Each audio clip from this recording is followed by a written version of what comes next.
Sweet. All right.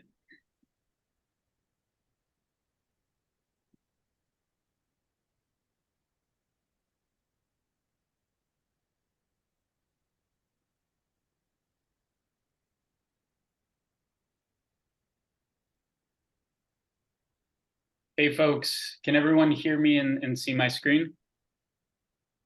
You can just give a thumbs up. Awesome. Cool. Well, super excited to have you all here. This event has gotten a lot of buzz. It's one of the best attended events that we've put on thus far. Just really grateful to everyone who's attending and our panelists. I think we're all really interested in hearing about their experiences. I'm gonna dive in with a quick intro. Just need my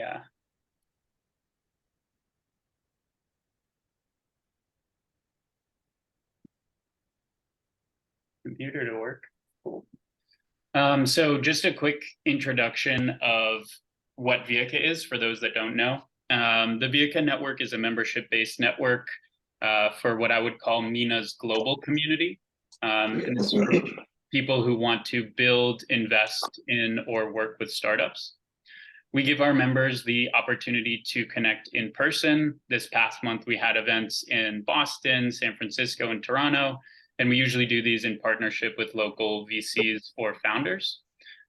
Tomorrow, actually, there's a small meetup for members in Beirut.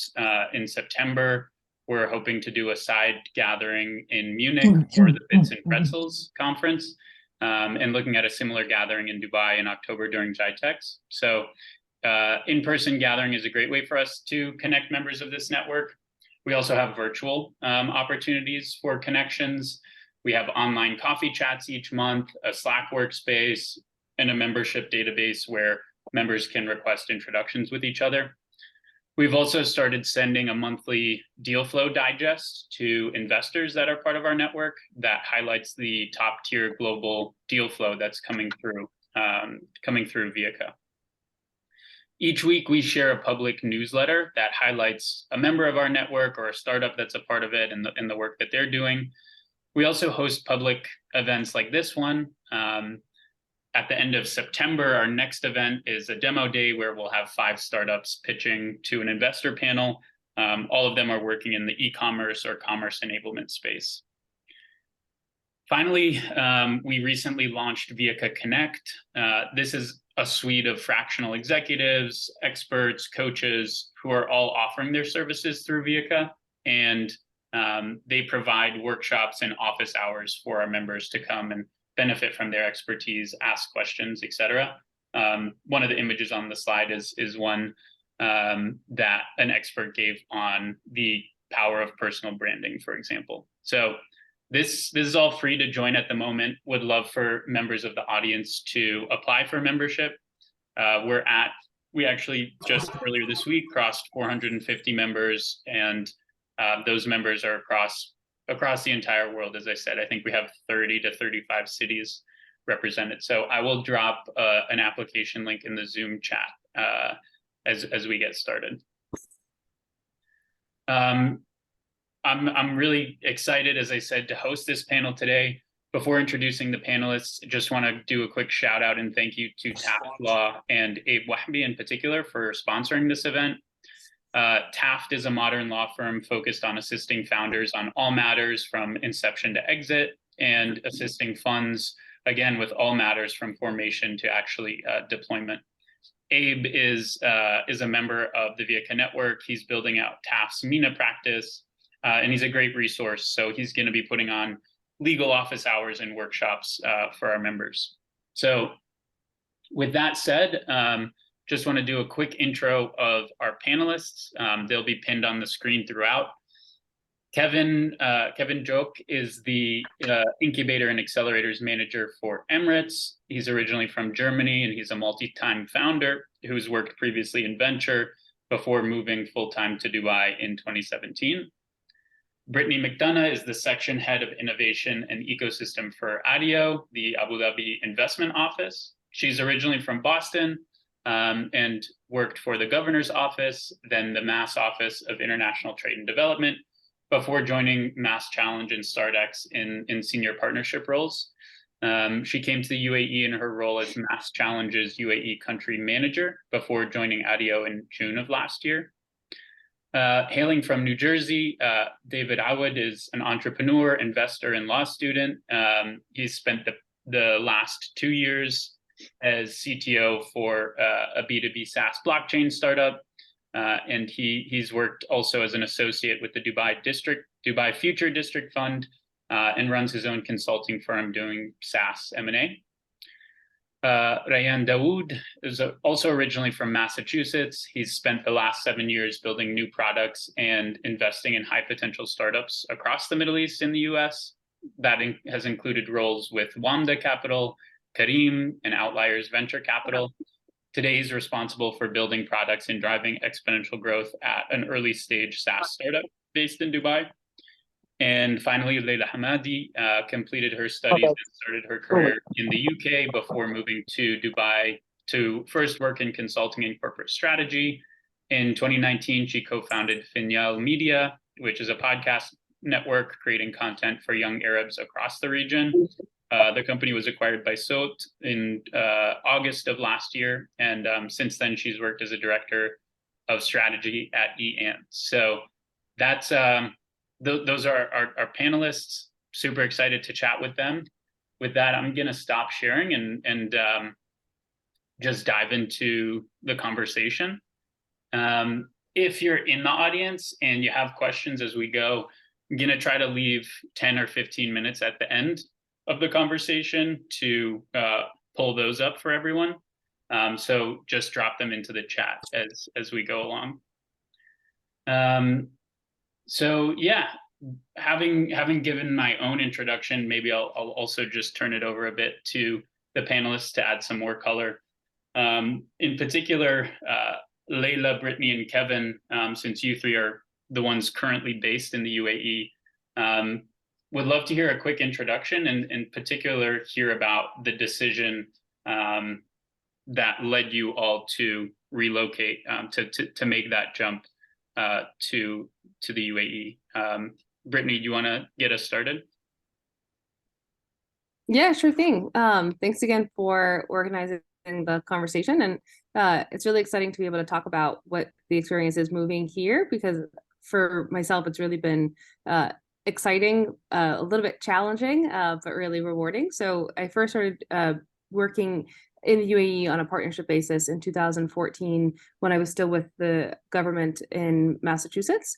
And then over time developed relationships with the Dubai Future Foundation and a range of other groups that are here in the UAE. And actually during COVID, moved to Abu Dhabi for a program called Anjulzi, which is actually supported by the Abu Dhabi Investment Office and the Early Childhood Authority. So moving obviously during COVID is a little bit different because there were some other complexities around, COVID tests and whatnot, but it actually was kind of the perfect time to move because there were so few people doing a big move and you were able to kind of get a lot done in a short amount of time.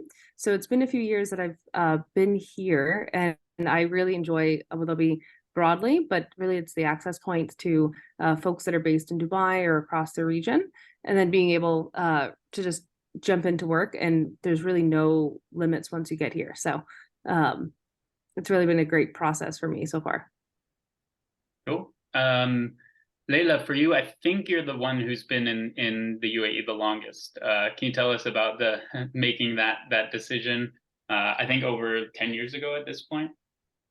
Yeah. Thanks, Hani. It's been 14 years now, so it's been a while. And like everyone else, it was only ever supposed to be for 2 years initially, and it was a sort of experiment, but then life takes over and it's a hard place to leave, honestly. So initially for me, I was born and raised in the UK, and I after graduating, I spent a few years working in London. And actually, I mean, the move to Dubai for me was in 2009, and I was moving from an in-house role to a consulting role. And at the time, you know, a lot of the consulting firms in 2009 were, it was, you know, middle of the economic crisis, and there were a lot of layoffs in London. And the company I was going to work for was opening an office in Dubai. And so I sort of jumped on that bandwagon, and I'd been thinking about moving to the Middle East for a long time anyway. So it sort of made a lot of sense for me at that time. But like I said, really, I mean, since then, I really haven't looked back. I mean, I think consulting was a great way to come into the country, because then you have access to so many different companies, so many different sectors. You know, open up your network in quite a vast way in a short space of time. So that for me was really like a stepping stone to then go on to you know, different roles in the private sector, eventually launch my own startup. And now I'm working with the government. Awesome. And we'll get a bit later, hopefully, to a question about how things have changed over those 14 years that you've been there, because I'm sure there have been a lot of changes. But Kevin, yeah, for you, tell us, you know, as I said in the introduction, you're a founder, you worked in venture, and then made the jump over. So tell us about that experience. Sure. Thanks for having me on the panel. So my journey to Dubai started probably something like 8 years or so ago. And it was actually during several visits that Dubai and the UAE continuously grew on me. And even my very first visit was in August, in the middle of the summer heat. And even in that heat, I still felt like, wow, this is a pretty cool place. And without consciously thinking about it, I always thought about, like, could this be home? And one day suddenly, during my, I guess it was a 7th grade visit, I was here for 3 weeks. I had more for convenience purposes, establish a residency, but without plans to move here. And during that time, my co-founder who lived in Dubai was like, hey, like, why don't you just move here? And I couldn't find any reasons not to. So I left all my stuff here, flew back home, packed 3 more bags, and was back on the plane 3 weeks later, and never looked back. That was 6 years ago, and Dubai has absolutely changed a lot. And as you mentioned, we'll talk a bit more on that. I moved back then as a founder. I wasn't really intent on moving here because of the entrepreneurship ecosystem. It was more for the industry. My company was and is in travel, and this is obviously a tourism and travel hotspot. So that really played towards the business reasons for moving here, but there were a lot of personal reasons as well. And yeah, it's become home very quickly. I think faster than any other place ever became home for me. And that might have to do to some part that while I did move from Germany and I'm German, I am American as well. So I always felt like Germany was home, but it was a bit foreign still, with my mom being from America. And America also was home, but still also felt a bit foreign. And Dubai just kind of is that perfect place. And when you talk to people here about their backgrounds, like, many people have dual nationalities or born second gen to expat parents, and then eventually found their way to Dubai. And yeah, here, like, I was like sharing the story of my 2019 birthday party where I celebrated with 14 friends, and we had 18 different passports at the table due to several dual nationalities. That's something that is incredibly unique to the UAE that you really won't find in many other places. Very nice. The part of the composition on this panel is also to have folks who have lived in Dubai and have since moved away. So Rayan, you're kind of the representative there.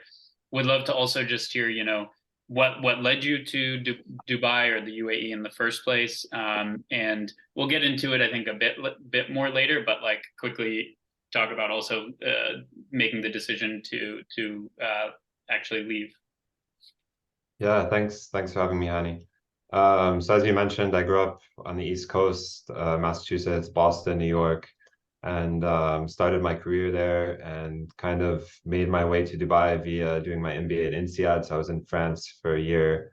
And during that time, I ended up on a call with Fadi Ghandour, who's the chairman of WAMDA Capital. And he kind of said, hey, what are you doing this summer? I said, I don't have any plans. He said, why don't you come work for me? And I had spent time in the UAE over the years I have cousins and family that live there. I'm originally Palestinian, so naturally there's a lot of refugees that had made their way over.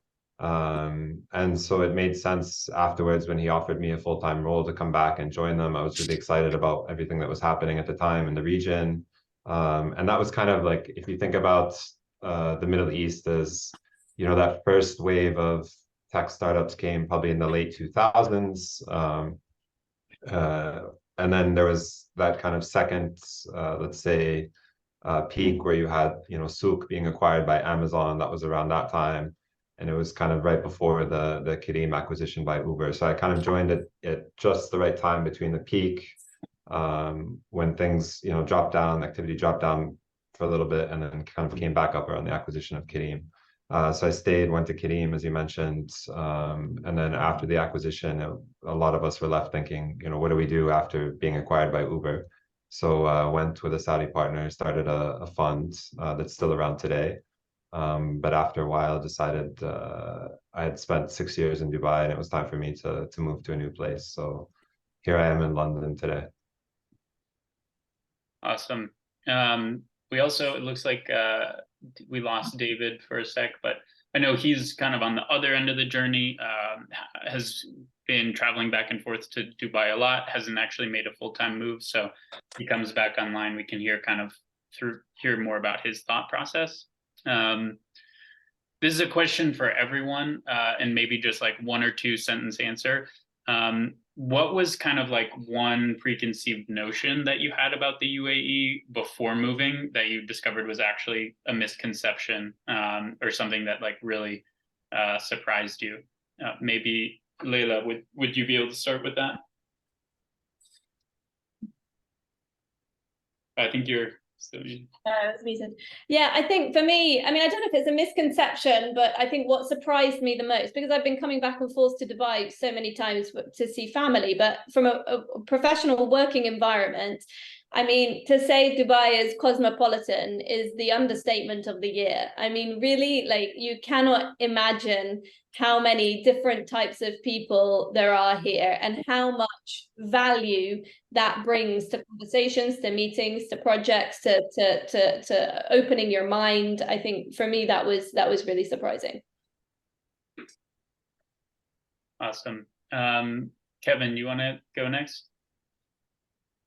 I think what surprised me was how diverse actually the business environment here is. I knew Dubai as a tourism destination, and a lot of people work in travel and tourism here. And of course, it is one of the big sectors, and finances as well, and real estate, but there's many others, from manufacturing to R&D. That was something I hadn't realized at all before I moved here. Rayan, go ahead. Yeah, I mean, like, I was obviously very impressed, you know, having spent a lot of my childhood in Palestine and Jordan, with Dubai as a city in the Middle East that had made vast leaps in terms of technological advancement and infrastructure. And I think it still remains the you know, most advanced city in the region today. But kind of underneath it all, there's still a lot of things that work by relationship. And I think coming from the US as a place where everything is quite transparent and process driven, coming to the UAE and seeing like, you can get this done, but you know, sometimes you need a little bit of a push from somebody on the inside. And I think that was an adjustment that, you know, people should be aware of. It still needs to be made, depending on what industry you're in, depending how you work. But yeah, that was one thing that was surprising to me when I arrived. I'm guessing that even the non-Arabic speakers have learned what wasta means. Yes, yes, very important to learn what wasta means if you're working in Saudi, UAE, anywhere in the Middle East, really. And what about you, Brittany? What was something that surprised you? I think the diversity and globalization of both Dubai and Abu Dhabi was surprising, but in a way that is also really an interesting work dynamic, because it helps you build a team that's much more interesting, that can see different holes that otherwise you as an individual might not see. So out of 130 people that are working at ADIO, I'm the only American, which I think is really interesting. But about 20%, 25% of folks either studied in the US or spent a good amount of time working in New York or Texas. So people have a lot of kind of cultural experiences. But if you look at when you're building a team, you'll have 6 people, and literally all 6 of them will be from completely different places and have very, very different life experiences and things to add to a conversation, which I think makes the team stronger. So I was surprised by that, and I'm continually surprised by it. Really cool. I do also want to come back to you in a second, Brittany, because I saw a question about Dubai, Abu Dhabi, and would love to talk about that. But David, I saw you were able to get back online. Can you hear us, David? Yeah, we're good. Awesome. Yeah, just wanted to, hear more about your thought process. I know like you're considering relocating to Dubai right now. Tell us like what kind of is leading you to consider that? What's the attraction? Why are you thinking about relocating? Yeah, look, so I can come up with a pile of stats here. There's so many things that come to mind. If I just sat and I was thinking about, let's say, living in New York City versus living in Dubai, there's a couple of national and city level stats that come to mind. I mean, just in terms of income taxes, right? Like an income tax rate on average of 9% at least at the local level in New York City. Property tax rate of 1.68, sales tax of 8%, cap gains 8.8, business income 6.5. All of those numbers in Dubai are 0, right? With the exception of property tax, there's a 5%. There's a 5% property tax. If I understand correctly, it's on sale of property, right? Zooming out to the country level, you have debt to GDP ratio of 130% in the States, versus a 38.3 in UAE. That may be slightly off from when I last looked this up, so don't quote me on these stats. Inflation generally much lower in UAE, although it's a little bit hard to compare because that it's a hard peg, so it's kind of hard to get away from the currency. Culturally, I know I promised you we wouldn't get into the culture thing, but I think it's generally just a much more stable culture. I think a lot of really great tailwinds are assisting UAE. I'm like looking back through my sheet. There's just a much better housing affordability across the board. The crypto scene is more available. It's just a much more both a smaller regulatory landscape and just a much more sophisticated one. There's just more different political incentives, I think, that result in, just smarter regulation across the board. You can see this just in general with almost all government services are better, right? Ask anybody who's been to a DMV anywhere on the East Coast, and they'll tell you that Dubai is doing a fantastic job at that. I mean, all the same things you'd expect to exist, right? You have Amazon, you have major retailers, you have large brands, you have large malls, a lot of the ordinary kind of quality of life experiences. I could go on, but I might be distracting us a bit. But yeah, the weather is better. I mean, crime stats, you name it, right? Like it's just it's better almost across the board for every metric I could come up with. Awesome. Pretty good pitch right there. Yeah. To come back to that topic of Abu Dhabi and Dubai, I think would love to get your sense, Brittany, in particular, since you're based in Abu Dhabi, of like the differences between those two spots. I think there was a question in the chat also specifically about like coming with a family, and if Abu Dhabi rightfully has the reputation of being a bit more family friendly, but interested in hearing, your thoughts on the differences between the two, just more broadly. And then if other folks also have experiences, feel free to weigh in there. Totally. So the way that I usually describe it, Abu Dhabi feels a lot like Washington, D.C. because it is the capital. Folks that are here are usually here for a reason. So you're either in defense or finance or government. You have the embassies that are here. It's transient in a very like 3 to 5 year cycle kind of way. Dubai, it feels much more kind of like New York, where it's a lot more flashy and there's a lot of exciting things to do. There's a lot of nightlife. Abu Dhabi has a focus on kind of the arts. So there's a new arts district with the Louvre and the Guggenheim and other museums. So there's a lot of culture here. I enjoy both. And I think if you're coming from the States, especially, it's 90 minutes from one to the other in a car in traffic. So in my mind, it's like living in both. I mean, I'm from Boston and I had to go just about that much going back and forth to high school on the train. Like it is a negligible amount of time when you look at transport back and forth, if you're looking at kind of your lifestyle. In terms of having a family, I think what the UAE as a whole does really well is build really communities based on family first. So every neighborhood has a great playground and shopping center. Everything is super safe. Kids are able to just dive right into schools. There's built-in community because so many folks are international. So in Abu Dhabi, it's about 80% of folks are international. In Dubai, it's over 90%. So because of that, people that are starting school, there's always new kids, there's always people that are rotating out, which when you're not always a new kid, when there's always a new kid, it makes it easier. For families coming after, that's really common. So someone will usually move out here, spend 3+ months getting things set up, and then their family will follow them after for school or whatever it might be.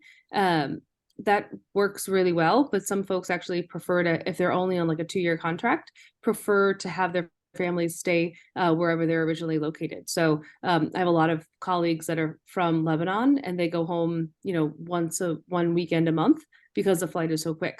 So really being connected with 2 major international airports makes your life super easy. So if you want to bop back home to London 2 weekends a month, it's entirely possible.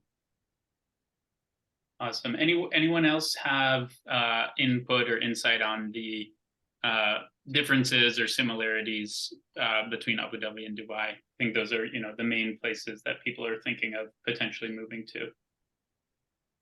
No, but the only thing I would add to that is that, I mean, there is I mean, I think Abu Dhabi is certainly very family friendly, but I wouldn't put Dubai in the box of being only glitz and glamour, because, you know, plenty of people here do also have families. I mean, I myself, you know, manage with a 10-year-old boy and live in a super family friendly community. And I mean, Dubai can be whatever you want to make of it, right? So it can be all nightlife, or it can be, you know, something a bit more tame, or and anywhere along that spectrum. So I'd say, I mean, it works for both.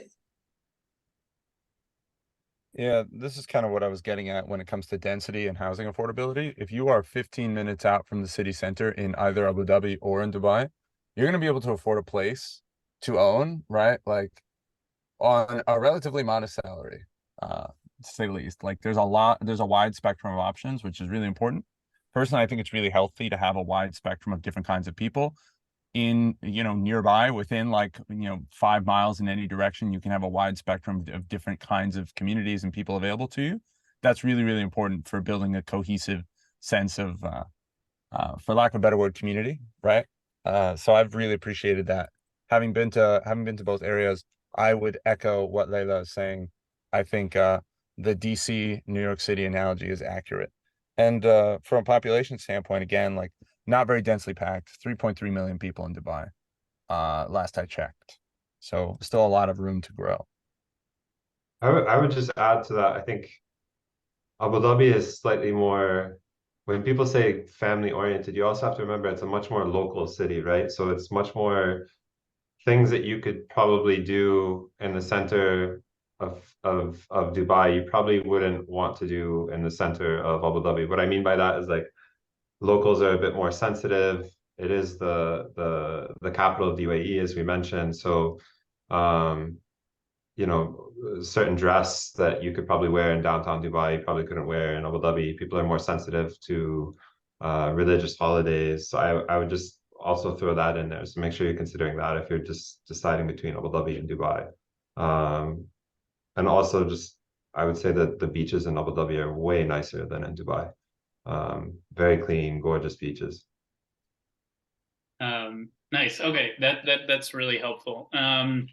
One other thing I'd love to touch on briefly, kind of heard a bit about this story from in your personal experiences, Rayan and Leila in particular. Like, I think there's a good part of the audience that have some type of family tie to the Middle East, right? Like maybe not to the Emirates itself, but like somewhere in that region, and they kind of view going to the UAE as a place to relocate to kind of like get back to their roots.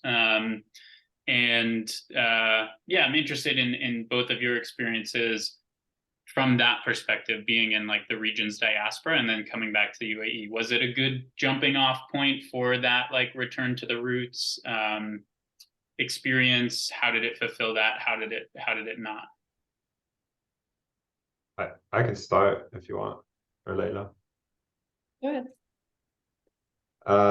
Yeah, look, that was one of my, growing up mostly in the States, that was a big motivation, a big motivator for me to kind of, I saw Dubai as this East meets West location where I could come be more exposed to my culture as a Palestinian, as a Jordanian.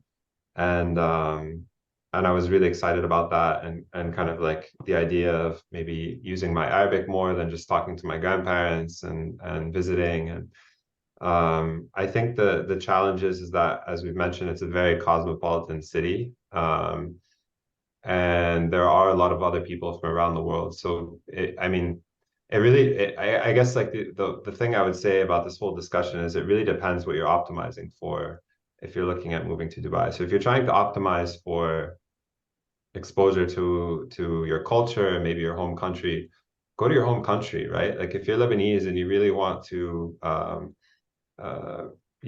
pick up more of your culture and be around it, go work remote from Beirut and find a job that you can work from Beirut.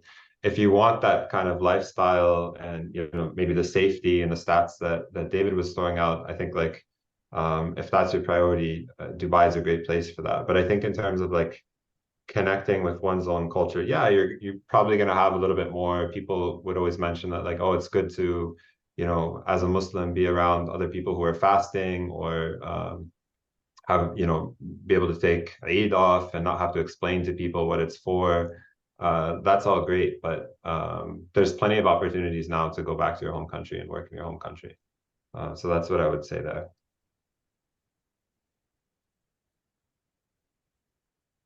Leila, anything you wanted to add on that front?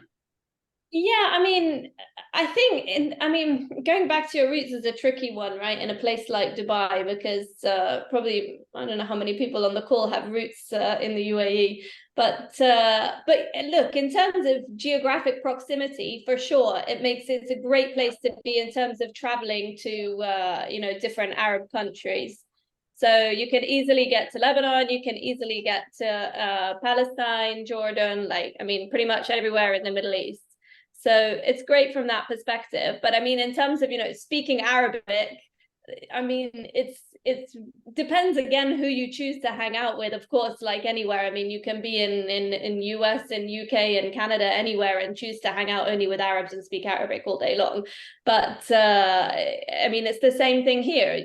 But most of the time, the language is definitely predominantly English.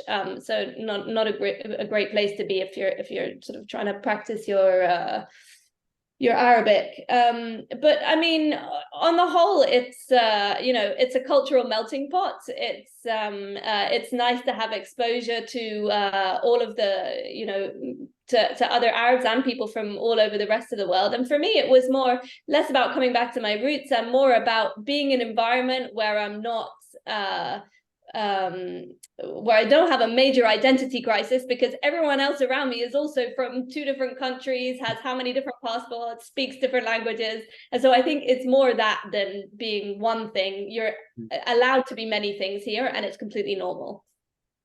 Cool. I like that.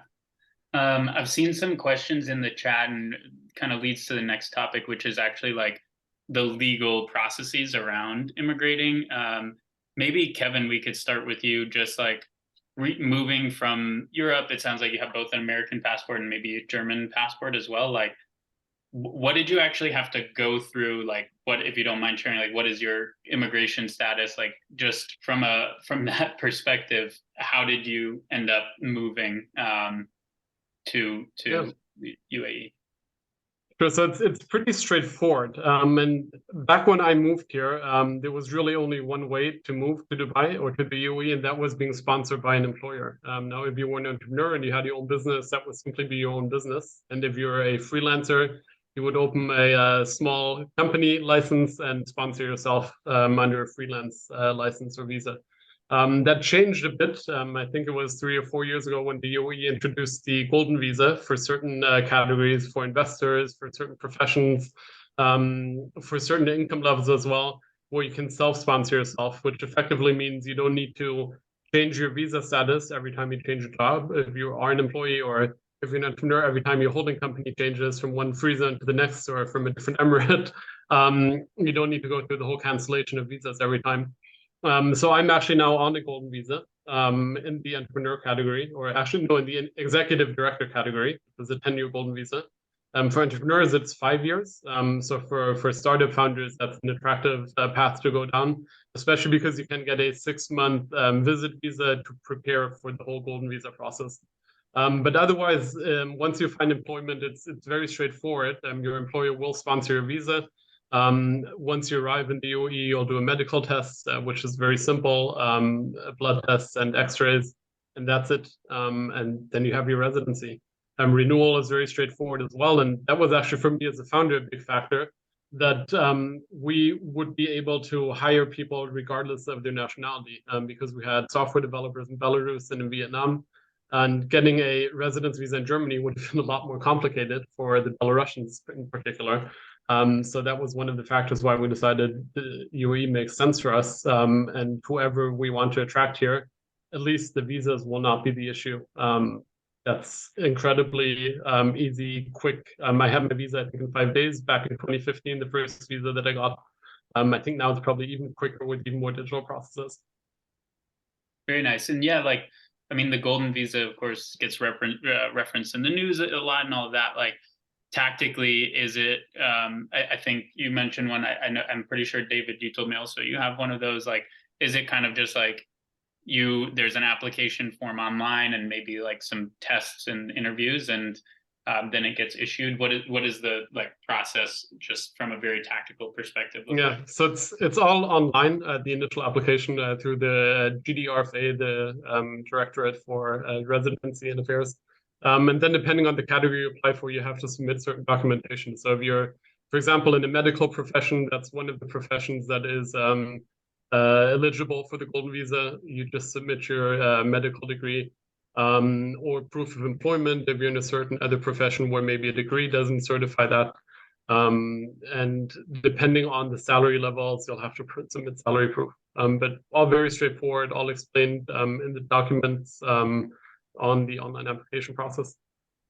There are criteria though, like there's certain criteria that has to be met to get the golden visa. So I think, Kevin, you mentioned the salary piece. Like I think it's now that you need to be making, depending on the category you apply for, you need to be making 30,000 dirhams a month, and you need to have 3 months of salary certificates.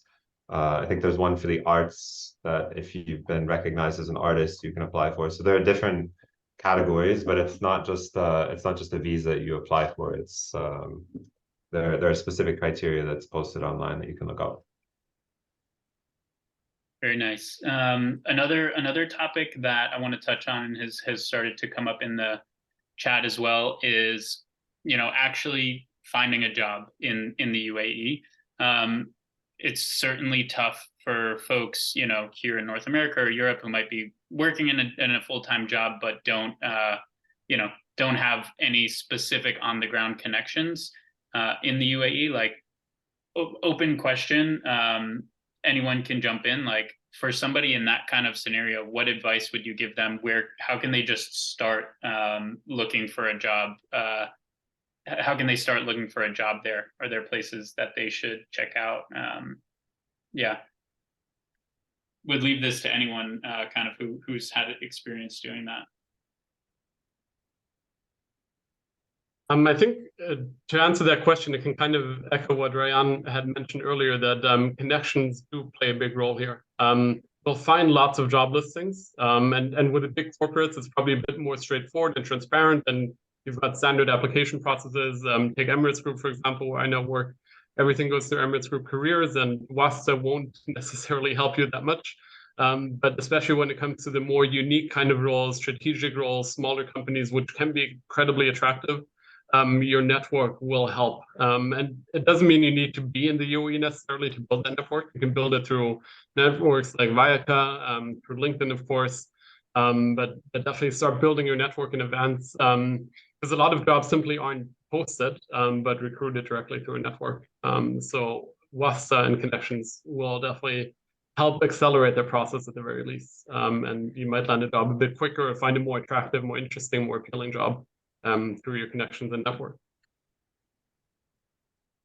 Yeah, I think the kind of digital representation of the work that you're doing on LinkedIn and other sites is really helpful. So I was recruited for my role because of the work I was doing in government innovation outside of the UAE. And the kind of alma mater network here is really strong. So there's a lot of loyalty from folks that may have gone to school in the US or the UK, and they're working here. So it's if you route through your alumni networks, that could probably get you to folks that either themselves are hiring or will know folks that are. And there's a ton of recruiters in Dubai.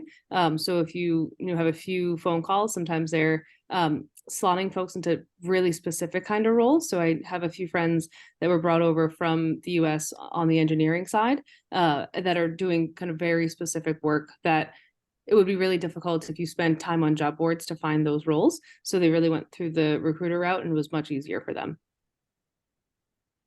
Got it. Moving along, and also this is another thing that's come up on the chat is, okay, like finding a job is one thing. What about actually building a startup out of UAE? Vehica, of course, like founders are a big population in our membership. So maybe Leila, I'll start with you, since you founded and built a startup from Dubai. What was it like, just kind of like going 0 to 1 there? You had an idea. What did it take? How difficult was it to actually like get an MVP out there and then start like raising some money to support it? Yeah, I'd say the 0 to 1 part is the easy bit, right? So, I mean, UAE is a very startup friendly place in that, actually establishing a company and getting it off the ground is relatively straightforward. I mean, there's a lot of free zones that offer company licenses. Mine was actually onshore in Dubai, but that was quite unique. I think most people tend to go through these free zones, but with a relatively small amount of capital, I'd say you can sort of establish a company, get a few visas to sponsor people and get something off the ground. I think fundraising is a very different ball game, and it's really challenging here. I mean, I think probably you ask any founder anywhere in the world and they'll say, that's probably one of the hardest parts of being a founder. The fundraising is always difficult, inevitably. But I think, part of what we found here is that in the initial stages, definitely, it's no secret that there's quite a lot of cash flying around. And if you want to find sort of private individual investors, if you have a decent network, it shouldn't be too difficult to get those initial sort of angel investors or early stages of funding. But what we found is that, as we got bigger and wanted to raise more capital, I think, what we found with the VCs here is that generally, I think a couple of things. One is that they look for generally kind of earlier profitability, which is hard because it doesn't buy you much time. You have to sort of prove your business model. You have to have enough capital to keep you going until you're profitable sometimes, to be able to get going. And then the other feedback we often got was sort of passing the buck, you know. It's like, well, some of them wanted to see, you know, if you have a US VC on board, then we'll jump on and we'll follow, you know. And then it was a bit sort of chicken and egg, because they still see this, you know, global or US and European VC scene as being much more advanced, more mature, and more credible, I guess, somehow. And so, I mean, obviously it depends. I know plenty of people who've raised a lot of money here and built extremely successful startups. It happens, I mean, all the time. But I mean, those are some of the pain points that we experienced during the process. Another thing that I've talked with Rayan about before, and be interested in your take, Leila, you know, Kevin, what you've seen with companies, and of course, Rayan, and your opinion on this in particular, is like recruiting startup specific talent, or talent that can come in and yeah, like jump into a really early stage team and contribute. Interested, yeah, in that perspective, how difficult that is, how you've seen that develop. Maybe Rayan, I can start with you, because I know you've thought about this. Yeah, so I just want to, what Leila said is absolutely true, right? Like I spent a lot of time as a VC. I know 99% of the VCs in the region. I think like the sad reality is that there's a long way to go in terms of like you know, getting people, getting VCs that are willing to commit early on a team that they think can move the needle. And I think part of that is the talent component, right? And I think finding it's not necessarily about you know, people will say, oh, there's great talent in Egypt, there's great talent here. There is great talent, and they're all very smart people. But the problem is, and the reality is that there's never been a really successful tech business to come out of the Middle East yet. And what I mean by that is like the likes of Careem, Czok, all these companies were ops-led companies that happen to have a product that supported it. And I can tell you, having worked at Careem, like we had a lot of deficiencies when it came to tech. And so you don't have people that have actually been trained necessarily properly. You don't have the critical mass of people who have been trained by true product-led companies or building these top-tier tech companies. So you have a lot of really smart people, really talented people, and everyone's trying to figure it out. But if you want to, now with all of these global companies coming into the region, you have to be able to compete with, you know, a team of engineers sitting in San Francisco who maybe worked at Coinbase or Airbnb or wherever, and went to some of the top universities in the world. And I think it's really hard to find that critical mass of talent in the region. And I think there's two options. Either you import that talent, you convince people to come to the region and work with you, or you wait, you know, 5-10 years for, you know, the ecosystem to mature a little bit and people to get that experience, you know, learning and failing at other companies. And I was thinking of an analogy earlier. It's like you can have somebody that's, you know, trained as a chef in school and maybe worked at McDonald's, but then if you come tell them to work at, you know, a Michelin star restaurant in New York City, they're not necessarily going to have all the skills and experience they need to be working at that restaurant. So I think that's a challenge. That's a challenge that we're dealing with today as we look at, you know, at my company, how are we going to scale out beyond the next year to 20, 30, 40 people. And it's something that I saw with every single company I ever looked at as a VC in the region. Yeah, same experience for us. We hired tech talent here, and it was easy to attract people, but very hard to find extremely good talent, and then even harder to retain them, because ultimately, well, we're seeing a big shift towards entrepreneurship that helps, and more employees are starting to see the options and opportunities with startups. At the same time, we're seeing a huge general transition towards tech, from big corporates like Emirates Group, like EN, from the government side as well. And of course, they're providing attractive job offers that as a startup you simply can't compete with. And then, like Rayan was saying, we haven't really seen huge exits yet. So to attract talent based on the promise of an exit opportunity that might be 5-10 years off, that's still quite tricky. People are reading about it happening in Silicon Valley, but they haven't experienced it yet. They don't know friends or not many know friends. Some might know people who were at Careem, but most who work in tech have friends who work for big corporates. So working for a startup, people give it a try for a year or two, but it's really, really hard to retain that talent. I think from the government side, we're trying to approach it in two ways. So one, driving talent to move into the UAE through some of the accelerator programs. So funding programs like Plug and Play that have been here and active for quite a while. They have a number of programs based out of Hub 71. They work directly with the Department of Health and a few other government agencies running specific tracks for different industries. But there's, a number of examples like that in the accelerator space. We actually have a session coming up next week with Microsoft for a program called Highway to 100 that's focused on COP28 for this year. So companies that are in more of the sustainability space. And that's definitely in the realm of bringing international talent to Abu Dhabi. And that certainly doesn't mean just folks that are from the States or from Europe. They're all global programs. And then the other component, especially if you're looking to build a company and you're looking for support from the government in general, there's Emiratization requirements. So as you scale your company, you'll need to look at having a number of Emirati folks on your team because the government requires that component if there's any type of engagement with the government whatsoever. And there's an entire government agency that's built really to upskill folks to be compelling in this space. And part of the relationship with AWS and Siemens are around this kind of innovation and tech talent development. So there's basically a system where if you are working here in Abu Dhabi or if you're in Dubai and you need your staff to be able to take any type of training or development through AWS, the government is paying for all those classes. And you really just have to sign up through ADIO. So there's a lot of programs available. It's really difficult sometimes to actually find the programs that are out there because there's so much noise.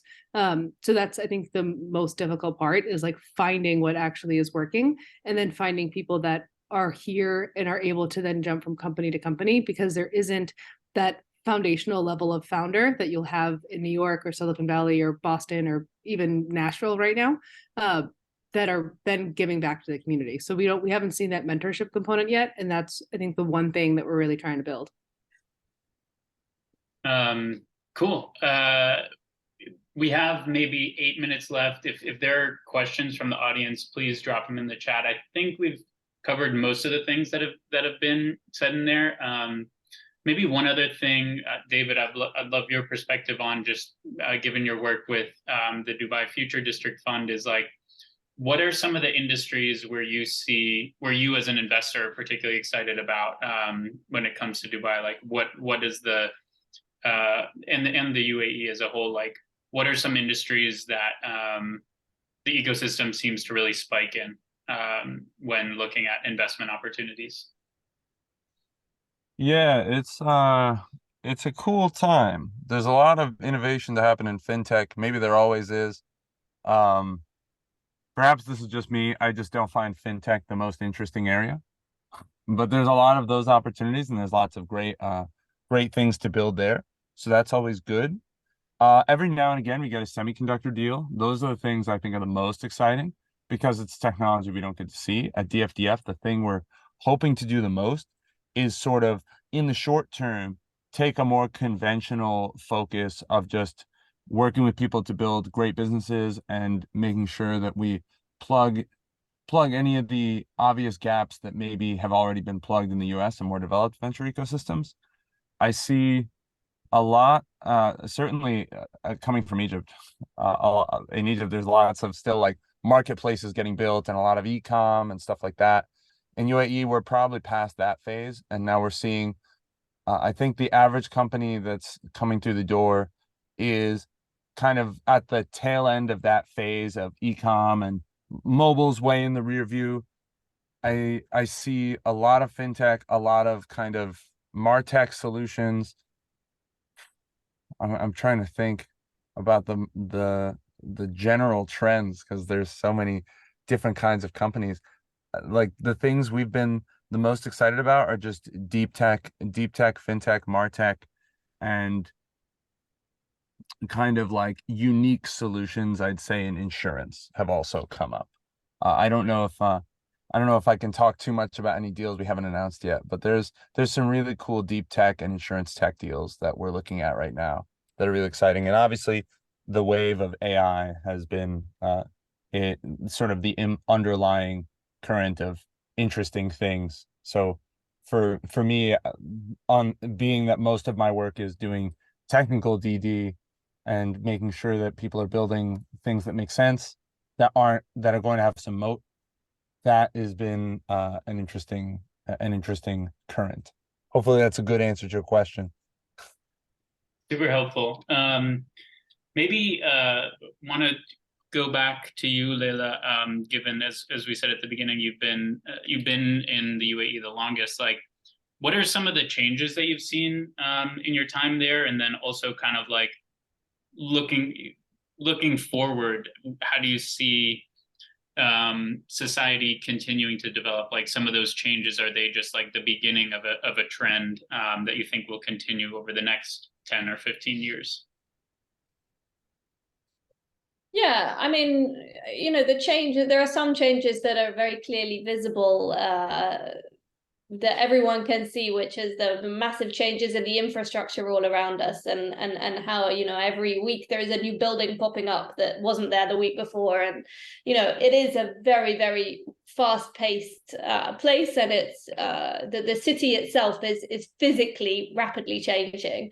But I suppose underneath the surface, there have also been a lot of kind of societal changes, I think, and it's become a lot more progressive, I think, over the last 10 years since I've been here.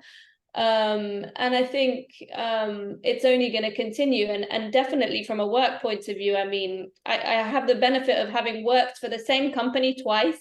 Once 10 years ago, and then I left and I did a few other jobs, and then I went back to it. So I've literally seen the same company with 10 years apart from each other, and it's just fascinating. I mean, how much more kind of advanced it is, I guess, in the way it operates. And I think when you compare it to other big cities around the world, there is a temptation to think that there are some things that still have a lot of catching up to do. And while that's true, I mean, I also know that there are a number of companies here in Dubai that are already looking at, assessing whether or not they should be implementing a 4-day working week. And I don't know, none of my friends in London have told me their companies are looking at that yet.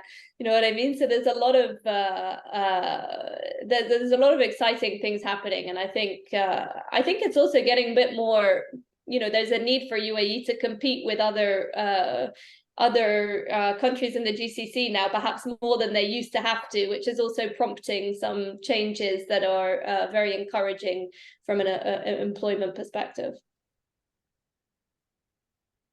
Adding to that. Go ahead. Sorry, go ahead, Brittany.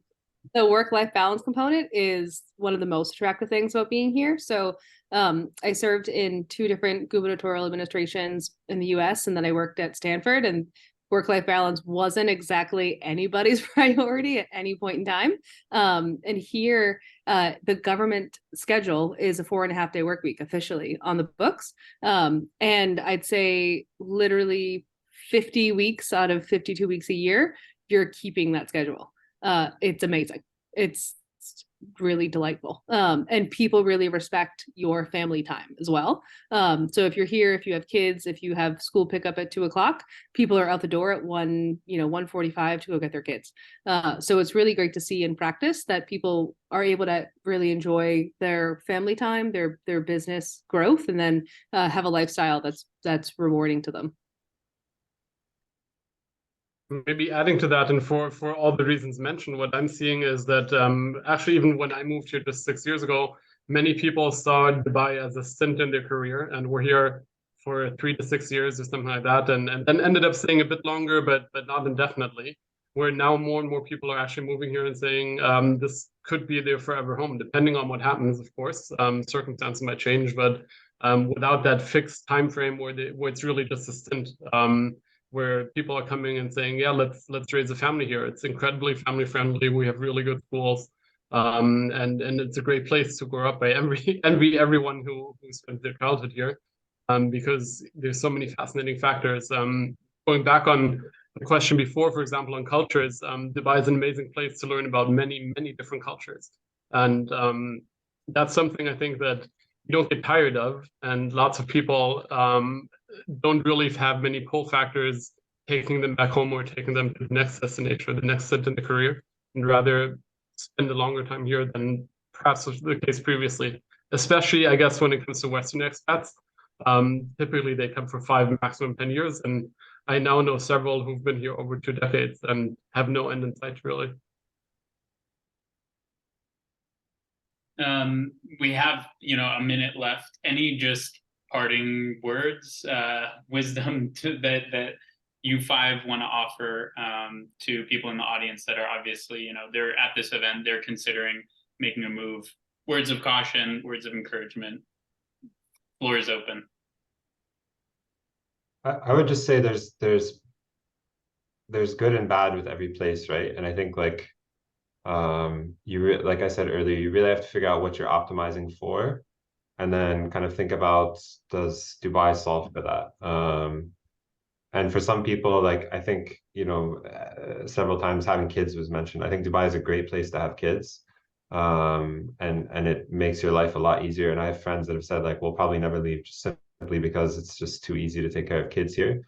And then I think that there are others like myself who maybe have different priorities, and that makes more sense to live in other parts of the world. So I think it's just, every person has their place, is kind of what I say to people. So just make sure you do your DD and look at that.